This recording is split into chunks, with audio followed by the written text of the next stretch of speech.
오늘 7월 마지막 주일 7월 28일 나오신 여러분 한 분 한 분을 사랑하고 환영하고 축복합니다. 한번 인사하겠습니다. 잘 오셨습니다. 사랑하고 축복합니다. 감사합니다. 우리가 하나님 앞에 기도하겠습니다. 하나님 아버지, 우리 인생이 주 앞에 나그네 인생을 살아갈 때 하나님 아버지 부끄러움이 없도록 도와주시고 본향을 향해서 날마다 한 걸음 한 걸음 달려가는 귀한 믿음의 삶을 살게 해 주옵소서. 찬양대 지휘자, 반주자, 모든 대원들 한 분 한 분을 축복하셔서 하나님 앞에 나와 찬양할 뿐만 아니라 우리의 삶이 찬양이 될 수 있도록 우리 모두에게 은총을 베풀어 주옵소서. 이 시간도 말씀 앞에 기대하는 마음이 생겨지게 하시고 하나님 은혜를 사모하는 마음으로 말씀을 들을 수 있도록 전하는 자나 듣는 자가 함께 은혜를 받는 시간이 되게 해 주옵소서. 성령님께서 이 자리에 공기까지도 사로잡아 주셔서 하나님 말씀이 우리의 심령에 잘 박힌 못이 되어서 우리의 인생을 인도할 수 있도록 도와 주옵소서. 예수님의 이름으로 감사하며 기도하옵나이다. 아멘. 우리나라에 아주 존경을 받았던 귀한 목사님이 계십니다. 한경진 목사님이라고 영락교회에 오랫동안 이제 교회를 섬겼던 아주 우리 목사님들에게 존경을 받는, 또 성도들에게 존경을 받는 목사님이 계셨습니다. 이분이 말년에 남한산성에서 여생을 보냈는데 그곳에 이제 후배들이 여러 분 찾아가서 인사도 드리고 덕담도 듣고 이렇게 했습니다. 근데 이분의 이제 유명한 얘기 중에 하나는 뭔가 하면 젊은 목사님들이, 거기 찾아가시는 분들은 다 훌륭하신 분들입니다. 교계에 그래도 내노라 하시는 분들이 찾아가서 인사를 드리는데 젊은 목사님들이 그렇게 부탁을 했다고 합니다. 목사님 일생 이제 목회하면서 가장 귀중한 것이 무엇인지 우리 후배들에게 한 말씀 해 주십시오. 그렇게 부탁을 했다고 합니다. 그때 이 목사님께서 하신 이야기는 목사님들 다른 것보다도 예수님 잘 믿는 목사 되십시오. 예수님 잘 믿는 목사가 되십시오. 그런 말을 했다고, 그 말이 참으로 유명한 말이 되었습니다. 여러분, 무엇을 말하는 것일까요? 예수님 잘 믿는 목사가 되라. 예수님을 하나님의 아들로 믿고 예수 그리스도를 구주로 영접하고 구원의 확신을 갖고 천국 갈 확신을 갖고 목회하라는 그런 뜻이겠는가? 예수를 잘 믿으라는 말은 그런 구원의 확신을 가지라는 말이 아니고 다른 깊은 뜻이 있는 줄로 압니다. 여러분, 믿음에는 두 종류가 있습니다. 한 믿음은 아까 이야기했던 예수 그리스도를 하나님의 아들로 믿고 그분을 나의 구주로 영접하면 하나님의 자녀가 되고 천국에 대한 그런 확신을 갖고 살아갈 수 있는 그런 믿음이 있습니다. 예수님을 구주로 믿는 그런 믿음이 있습니다. 그리고 또 한 가지 믿음은 그 믿음이 내 삶 가운데 작동되어지는 그런 믿음이 있습니다. 여러분, 우리는 믿음이 있습니다.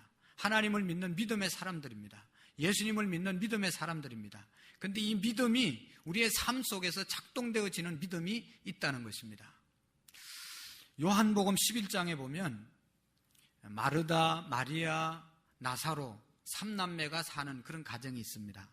여러분, 이 마리아, 마르다, 마리아는 예수님이 무척 사랑하는 가정이었고 이 3남매도 예수님을 열심히 섬기는 아주 예수님에게 적극적인 동력자가 되고 예수님의 사랑받는 그런 3남매였습니다. 아마도 예수님께서 베다니라고 하는 지역에, 나사로가 살던 지역에 가면 그곳에 복음을 전거하다 그곳에 이제 묵을 때가 되면 나사로 집에 가서 묵고 나사로 집에 가서 식사도 하고 나사로의 가정에 자매와 형제의 많은 도움을 입고 사랑을 받았던 그런 사람들입니다. 그런데 문제가 생겼습니다. 나사로가 병에 걸려서 점점 죽어가는 것입니다. 어떻게 고칠 도리가 없었습니다. 예수님은 멀리 떨어져 있고, 그래서 마리아와 마르다가 사람을 보내서 예수님을 초청합니다.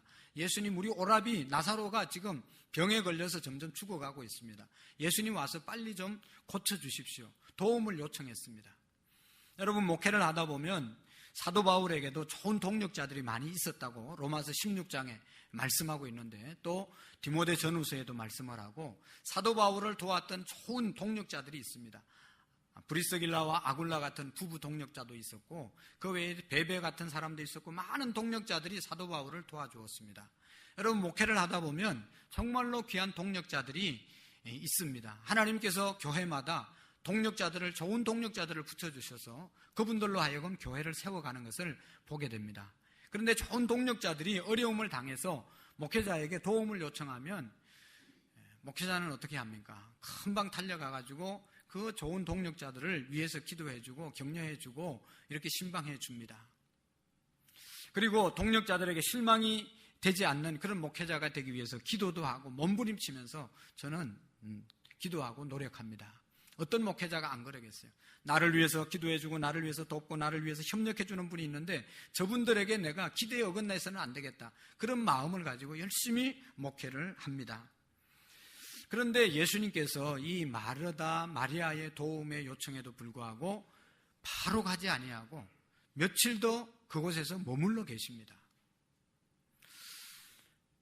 성경에 보면 무엇 때문에, 바쁜 일 때문에 예수님께서 그곳에 가지 않은 것이 아니라 별 기록이 없는 거 보면 예수님께서 특별한 일도 없으면서 그곳에 가지 않으셨습니다. 그리고 얼마 있다가 예수님께서 이제 마리아의 집에 방문하게 되죠. 그때는 어떤 상태였습니까? 이미 이제 나사로가 병들어서 죽어서 장사 지내고 3일이 지난 다음에 예수님께서 그 집을 찾아갔습니다. 예수님께서 마리아의 집에 갔을 때 이런 이야기가 있습니다. 요한복음 11장 20절 21절에 보면 마르다는 예수님께서 오신다는 말을 듣고 나가 맞이하되 마리아는 집에 앉았더라. 마르다가 예수께 여짜오되 주께서 여기 계셨더라면 내 오라비가 죽지 아니하였겠나이다. 그렇게 말씀합니다. 예수님이 마르다의 집에, 마리아의 집에 왔을 때 마리아는 아예 예수님이 오시는 거 반겨주지도 않고, 마르다 언니가 일어나서 예수님을 영접하기는 했는데 마르다가 예수님께 던지는 말을 들어보면 예수님이 여기 계셨더라면 우리 오라비가 죽지 않았을 텐데 이미 죽어서 장사 지내고 이제 필요 없는데 예수님 이 시간에 왜 왔습니까? 그런 말을 하는 겁니다. 요즘 말로 말하면 어려워서 목회자를 초청해서 예배 좀 드려달라고 기도를 부탁했는데 안 왔다는 것이죠. 그래가지고 이 초청한 가정에서 요즘 말로 말하면 시험에 팍 들은 겁니다. 빨리 와서 기도해주고 빨리 와서 무슨 안수기도하고 빨리 조치를 취해줘야 되는데 며칠 지나고, 그래서 죽어서 장례를 치르고 난 다음에 나타나니까 마음이 편할 리가 없지요. 그래서 예수님께, 예수님 지금 와서 무슨 소용이 있겠습니까? 내 오라비가 죽은 지 지금 나흘이 되었습니다. 그런 고백을 합니다. 그럴 때 예수님께서 요한복음 11장 25절, 24절, 25절에 보면 뭐라고 말씀하는가 하면 나는 부활이요 생명이니 나를 믿는 자는 죽어도 살겠고 살아서 나를 믿으면 영원히 죽지 아니하리라. 이것을 내가 믿느냐? 그렇게 예수님께서 마르다에게 말씀을 합니다.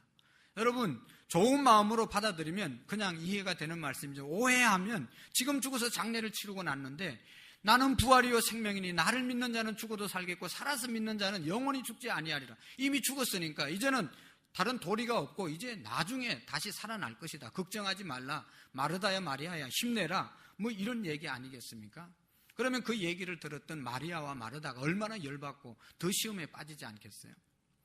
그런데 마르다가 하는 이야기를 들어보면 요한복음 11장 27절에 이렇게 말씀하고 있습니다. 이르되 주여 그러하이다. 주는 그리스도시요 세상에 오시는 하나님의 아들인 줄로 내가 믿나이다. 할렐루야. 주는 그리스도시요 세상에 오시는 하나님의 아들입니다. 그렇게 마르다가 예수님을 고백합니다. 지금 마르다 마리아는 시험에 들고 마음에 섭섭한 마음이 가득 차 있었습니다. 그럼에도 불구하고 마르다가 주는 그리스도시요 살아계신 하나님의 아들인 줄로 내가 믿습니다. 무슨 말인가 하면 섭섭한 마음은 마르다와 마리아의 마음속에 있지만 예수님에 대한 고백은 변치 않았다는 것입니다.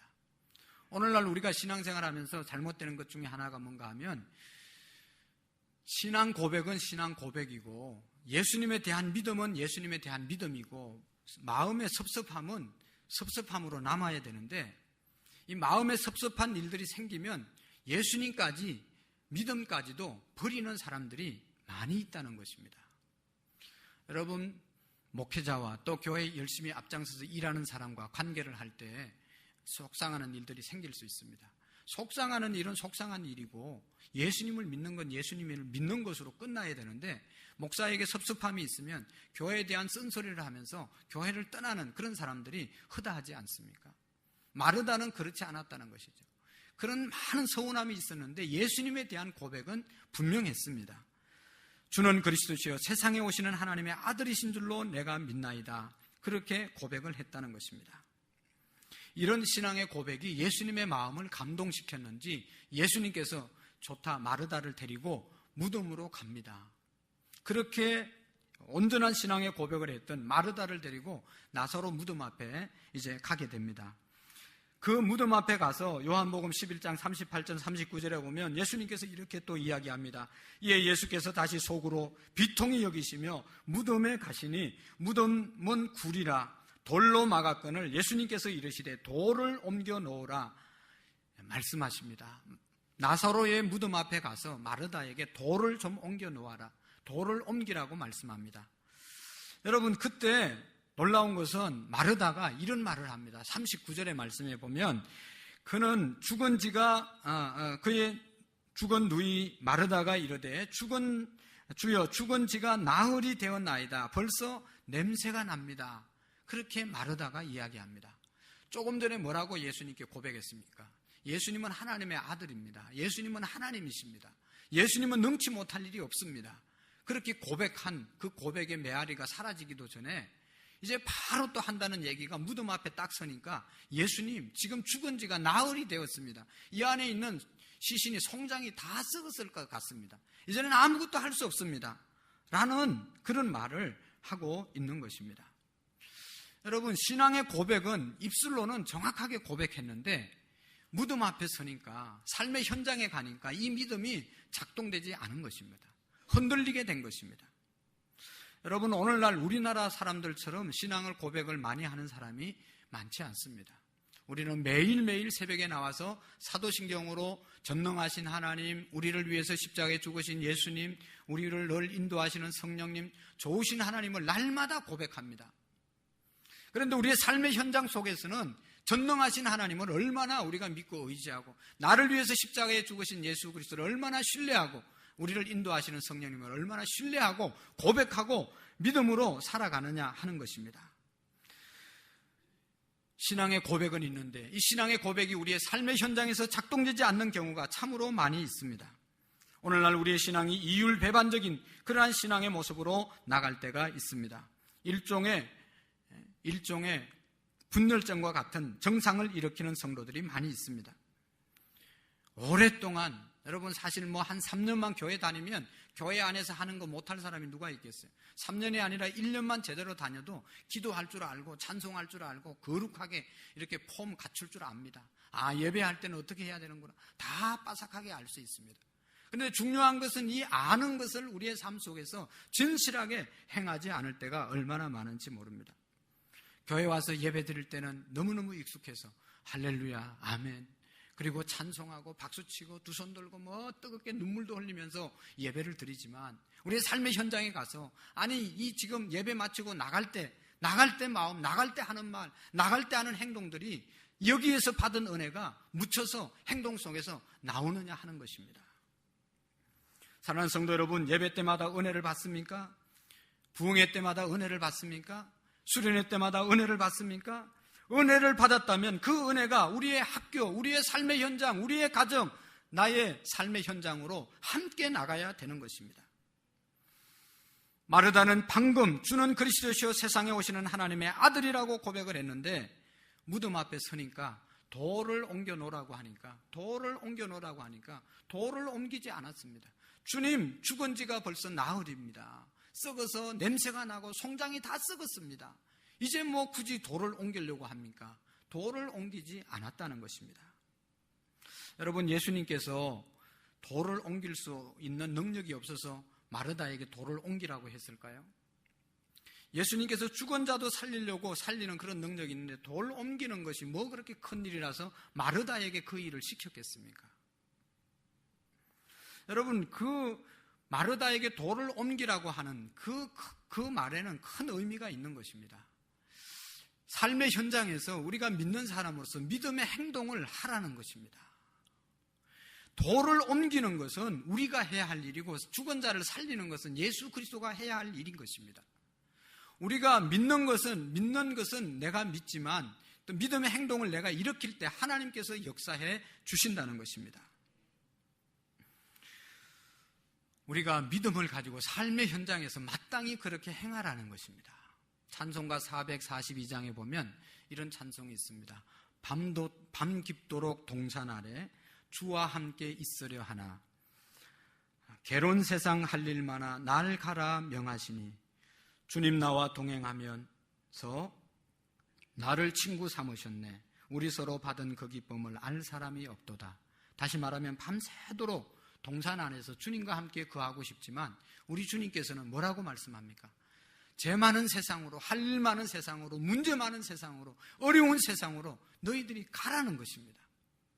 여기 앉아서 은혜만 받지 말고 은혜 받고 은혜 받은 그 은혜의 마음을 가지고 돌아가라는 것입니다. 삶의 현장으로 가라는 것입니다.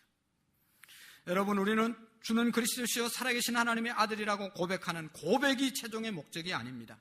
교회 안에서 물론 이런 고백을 우리가 배우고 이 고백을 확신하고 이 고백으로 살아야 되지만 이 고백을 교회 안에서만 고백하고 그 고백이 삶의 현장에서 나타나지 않으면 그 믿음은 죽은 믿음이라는 것입니다. 잘못된 믿음이라는 것입니다. 삶의 현장, 가정에서, 직장에서, 무덤가에서 우리의 믿음이 작동되어져야 하는 것입니다. 여러분, 제가 목사입니다. 그런데 하나님께서 안 목사야, 너 저기 가서 죽은 나사로 살려내라. 그러면 제가 할 수 있겠습니까? 없겠습니까? 가서 아무리 별짓 다 해도 살아나지 않습니다. 왜냐하면 감기 걸린 사람을 위해서 기도해도 감기도 잘 안 낫는데 무슨 죽은 자를 어떻게 내가 살려냅니까? 절대로 할 수 없습니다. 그런데 할 수 있는 것이 하나가 있습니다. 하나님 말씀을 따라서 행할 수 있는 것이 있습니다. 마태복음 5장에 보면 예수님께서 오리를 가고자 하는 자에게 심리를 가지고 겉옷을 달라고 하는 자에게 속옷까지 내주는 그런 삶을 살으라, 이런 말씀을 하십니다. 여러분, 내가 죽은 자를 살려내지 못하고 예수님처럼 병자를 기도했을 때 적극 고치지는 못하지만 내가 목회하면서 최선을 다해서 어려운 사람들과 함께 할 수 있고 그분들을 위해서 기도해주고 내가 도움 줄 수 있는 것은 최대한 도울 수 있는 그런 일들은 내가 할 수 있는 것입니다. 성도들이 아플 때 위해서 기도해주고 신방 가고 위로해주고 치료해주는 이런 일들은 내가 얼마든지 할 수 있는 것입니다. 여러분, 오늘날 우리 교회의 총체적인 모순은 바로 죽은 나사로를 살리겠다고 덤벼들지만 오리를 가달라고 하는 사람에게 오리 심리를 가주지 못하고, 죽은 나사로 큰 일은 하려고 달라들지만 작은 일들, 내게 맡겨져 있는 돌을 옮기는 일들에 대해서는 관심을 갖지 않고 그 일을 쉽게 치부해버리는 그런 경우가 얼마나 많은지 모릅니다. 우리는 어떤 신통한 신적인 능력은 꿈꾸면서 돌을 옮기는 일에 대해서는 관심을 갖지 않는 경우가 허다한 것입니다. 오늘날 우리가 여러분 옮겨야 할 돌이 어떤 것이 있습니까? 남편의 문제, 자녀의 문제, 부모님의 문제, 또 우리가 인내해야 될 문제들, 용서해야 될 문제들, 이런 것들 가지고 우리가 몸부림쳐야 된다는 것입니다. 오늘날 우리 교회가 가지고 있는 모순은 교회 안에서 병도 낫고 놀라운 일들도 일어나는데 돌을 옮기는 일에 대해서는 아무도 관심을 갖지 않는다는 것입니다. 여러분, 돌을 옮긴다는 말이 뭡니까? 내가 용서해야 될 자를 용서하는 것입니다. 내가 관심을 가져야 될 사람에게 관심을 갖는 것입니다. 내가 사랑을 베풀어야 될 사람들에게 사랑을 베푸는 일들이 무덤 앞에서 돌을 옮기는 일들입니다. 이런 일들은 아무리 능력이 없어도 얼마든지 감당할 수 있는 일들이 아니겠습니까? 여러분, 이것이 믿음이라는 것입니다. 작은 돌을 옮기는 것이 우리의 믿음이라는 것입니다. 오늘 본문으로 돌아가서 보면 우리가 잘 아는 미디안의 300명의 용사가 13만 4천 명 미디안 군대를 다 물리친 놀라운 기적의 역사가 기록되어져 있습니다. 미디안 군대가 쳐들어왔을 때 기드온이 군사를 모집했습니다. 그러니까 사람들이 얼떨결에 3만 5천 명이 모였어요. 3만 5천 명하고 14만 5천 명하고 대항하면 3만 5천 명의 숫자가 너무너무 열악하지만 그런데 하나님께서는 이해할 수 없는 일을 합니다. 32,000명 너무 많다. 거기에서 추려라. 어떻게 추리느냐? 오늘 3절에 보면 다시 한번 네가 선포하라. 이 전쟁에 나온 것이 두려운 사람이 있으면 집으로 다 돌아가라. 지금이라도 늦지 않았으니까 다 집으로 돌아가라. 집으로 돌아갈 것을 이야기합니다. 그럴 때 얼떨결에 모여가지고 전쟁에 나가면 다치기도 하고 죽기도 하고 뭐 어떻게 될지 모르는 그런 두려움을 가지고 모인 사람들을 다 돌려보냈습니다. 집으로 다 돌려보냈습니다. 그리고 이제 돌아간 사람을 보니까 22,000명이었죠. 22,000명이 돌아갔습니다. 남은 사람이 10,000명이었습니다. 하나님께서 다시 기드온에게 이르시되 7절에 보면 내가 이 물을 핥아 먹는 300명으로 너를 구하면 미디안을 내 손에 넘겨주리니 남은 백성은 각각 자기의 처소로 돌아갈 것이니라 하시니 10,000명이 남았는데 하나님께서 이 10,000명도 많다 그러면서 다시 시험을 합니다.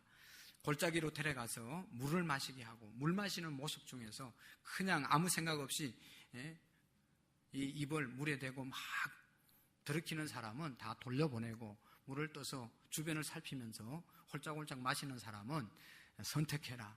그래서 선택한 사람이 300명이었습니다. 그 300명은 남고 나머지 또 10,000명 중에서 다 돌아간 거죠. 여러분, 그러면서도 하나님께서 이 미디안 군대 13만 5천 명을 물리치는 역사가 있었습니다. 여러분, 이 사건을 통해서 오늘 우리에게 말씀하시는 그런 아주 중요한 진리가 있는데 그것은 뭔가 하면 하나님께서는 준비된 소수와 일하기를 원하신다는 것입니다. 하나님께서는 오합지졸의 32,000명과 일하기를 원하지 않고 잘 준비된 300명과 일하기를 원하시는 분이십니다.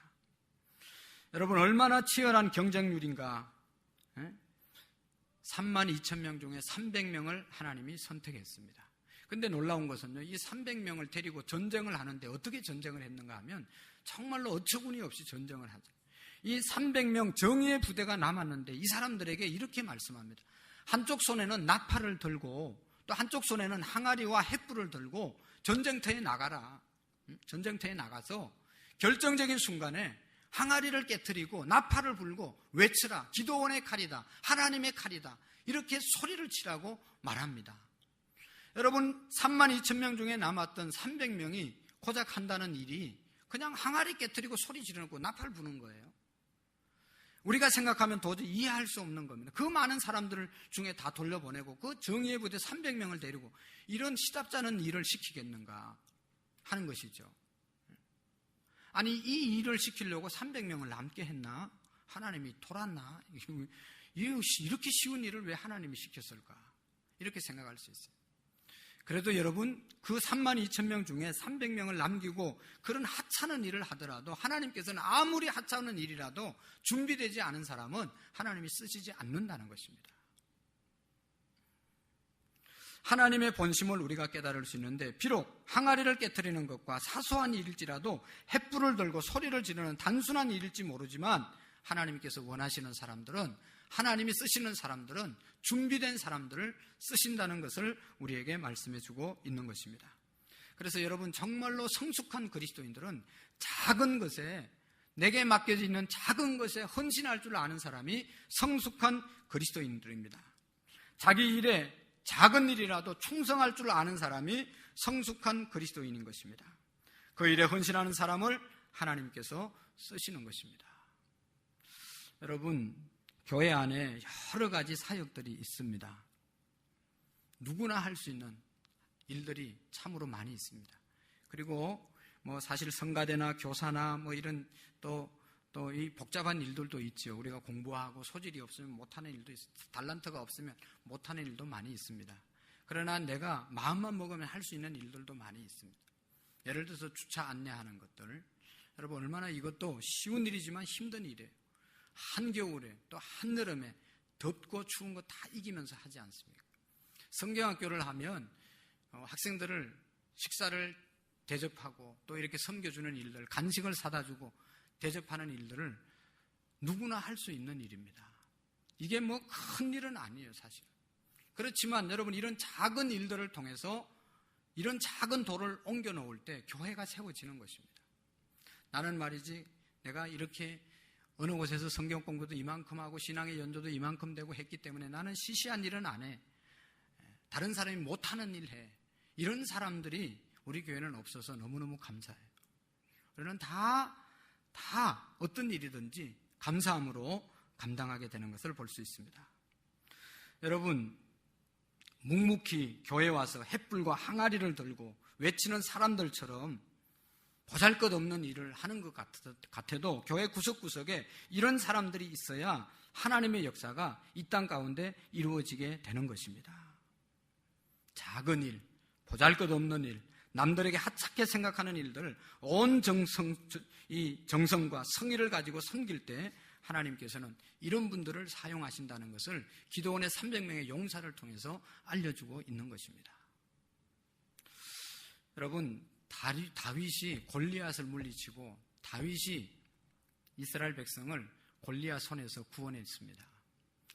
다윗이 골리앗 물리치기 위해서 골리앗 타도해야 되겠다.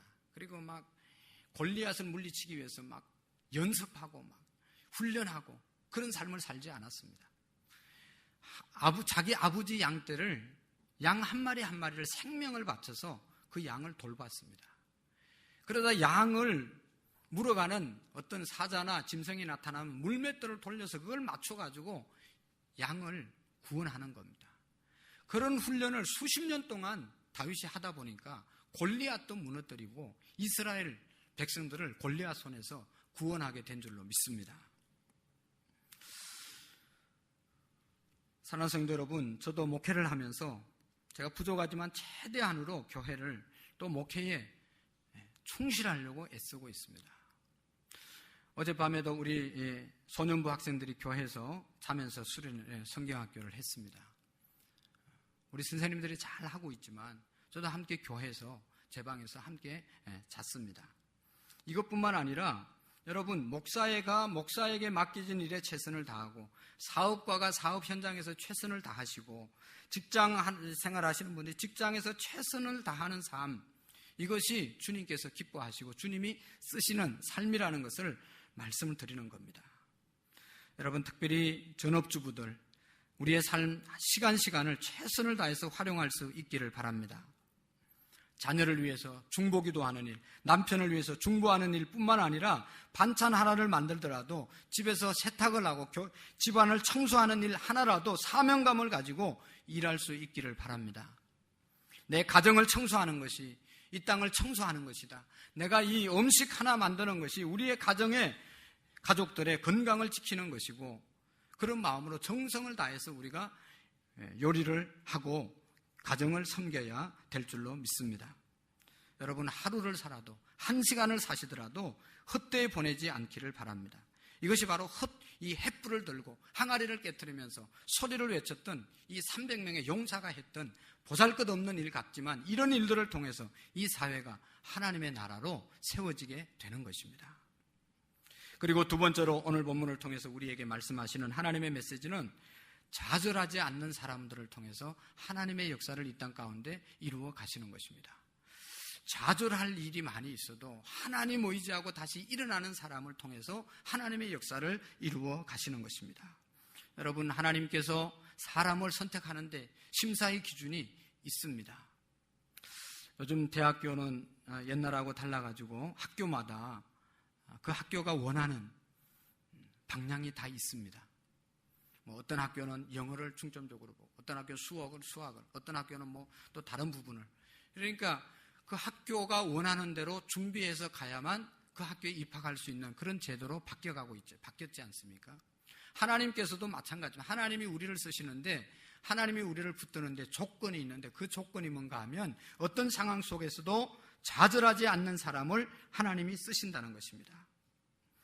여러분, 아까도 말씀드렸지만 7장 3절의 말씀에 보면, 이제 너는 백성의 귀에 외쳐 이르기를 누구든지 두려워 떠는 자들 길리앗 산을 떠나 돌아가라 하라 하시니, 이에 돌아간 백성이 22,000명이요 남은 자가 10,000명이었더라.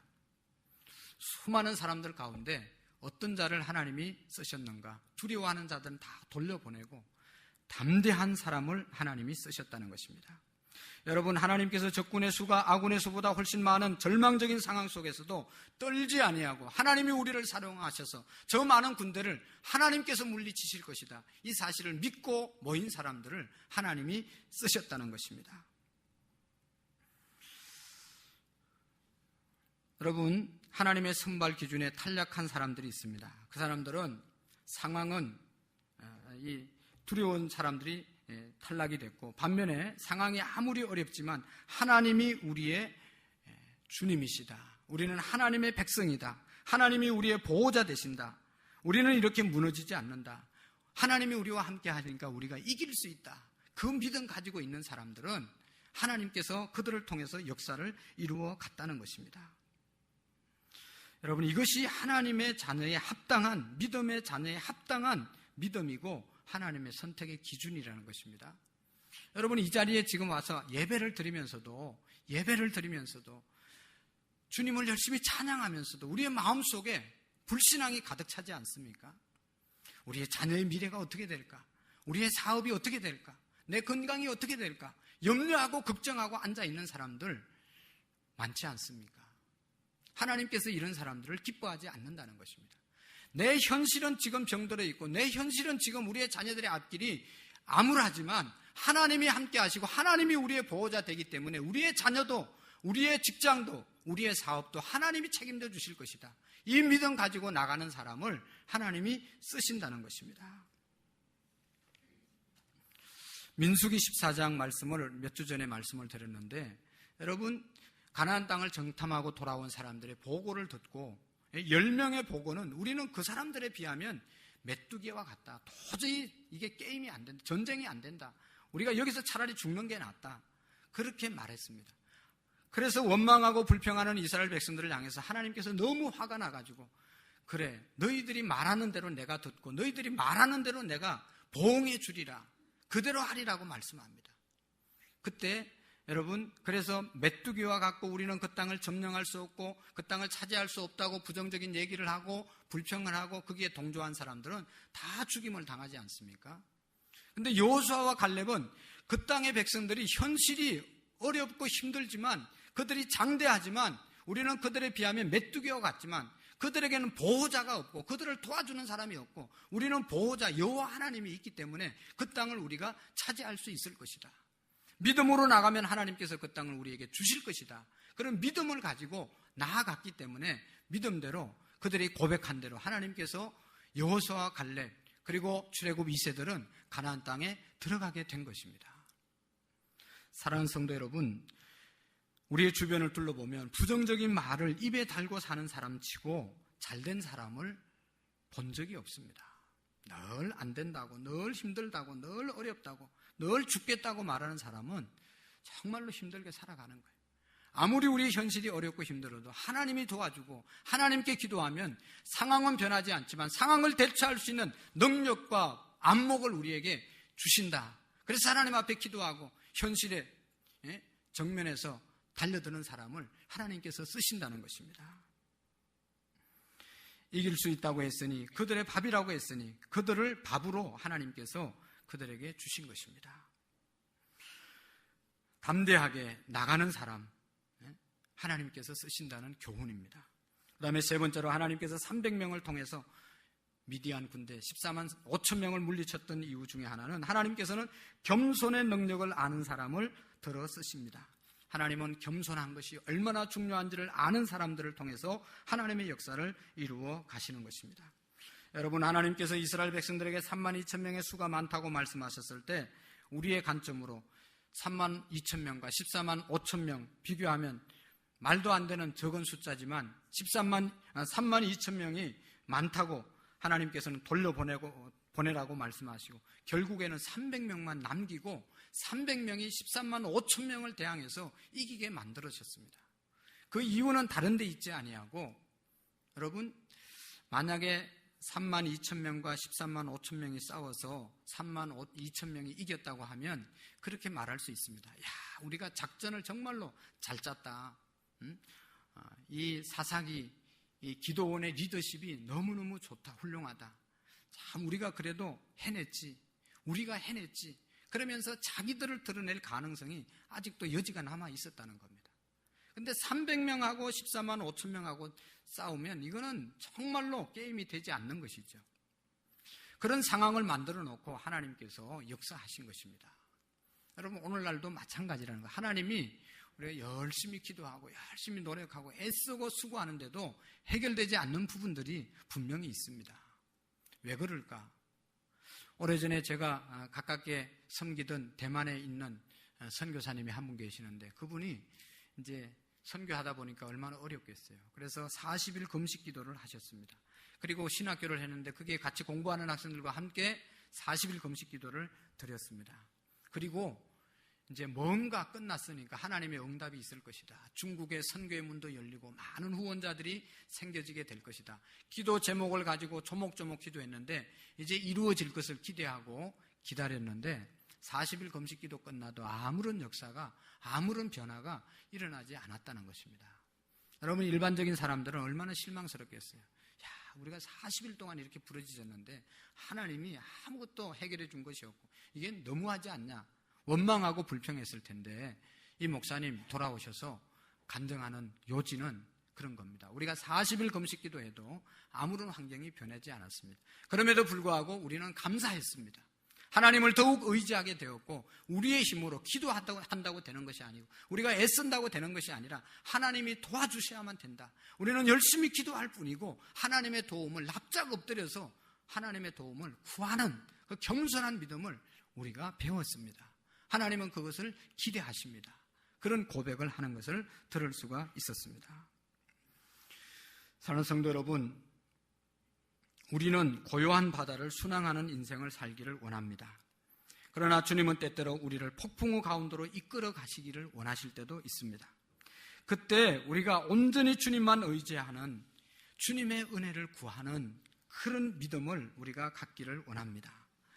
그러면 주님께서 우리의 눈물을 닦아주시고 우리의 마음을 위로해 주시고 새 힘을 주실 줄로 믿습니다. 내가 무엇을 해보겠다, 내가 애쓰고 노력하는 것, 그 위에 겸손함이 있어야 된다는 것입니다. 내가 이렇게 노력하지만 도와주시고 역사하시는 분은 하나님이시다. 하나님이 하십니다. 할렐루야. 하나님이 하십니다. 옆 사람과 인사합시다. 하나님이 하십니다. 하나님이 하십니다. 여러분, 여름철에 이제 수영을 열심히 하고 수영을 하는데, 수영을 잘할 수 있는 방법 중에 하나는 온몸의 힘을 다 빼는 겁니다. 완전히 물에 자기의 몸을 맡겨야 수영이 되지, 자기가 어떻게 해보겠다고 발부둥 치면요 할수록 힘만 들어가지 앞으로 나가지도 않고 잘 뜨지도 않습니다. 완전히 몸을 물에 팍 맡겨서 그냥 팍 잠그면 어떻게 됩니까? 뜨잖아요. 그때 움직이면 앞으로 가기도 하고 뒤로 가기도 하는 거예요. 그런데 물에 안 빠지겠다고 막 발부둥 치면 할수록 빠져서 죽는 겁니다. 여러분, 혹시 빠지면 그냥 푹 들어가십시오. 물속으로 푹 들어가면 다시 꼬르륵 하면서 다시 올라오는 거예요. 그때 이렇게 수영치고 올라오면 돼요. 근데 막 조금 물 먹었다고 그냥 살겠다고 발부둥 치면 계속 힘 빠져서 밑으로 들어가는 것이죠. 여러분, 우리의 믿음이 꼭 같은 것입니다. 300명 가지고 13만 5천 명을 물리치게 하고, 우리의 믿음이라는 것이 하나님을 전적으로 의지하는 것이지 내 힘으로 무엇을 하려고 하는 것이 믿음이 아니라는 것입니다. 오늘도 우리가 하나님 앞에 하나님이 하시는 그 일을 바라만 볼 수 있는 믿음의 사람들이 되어질 수 있기를 원합니다. 기도하시겠습니다.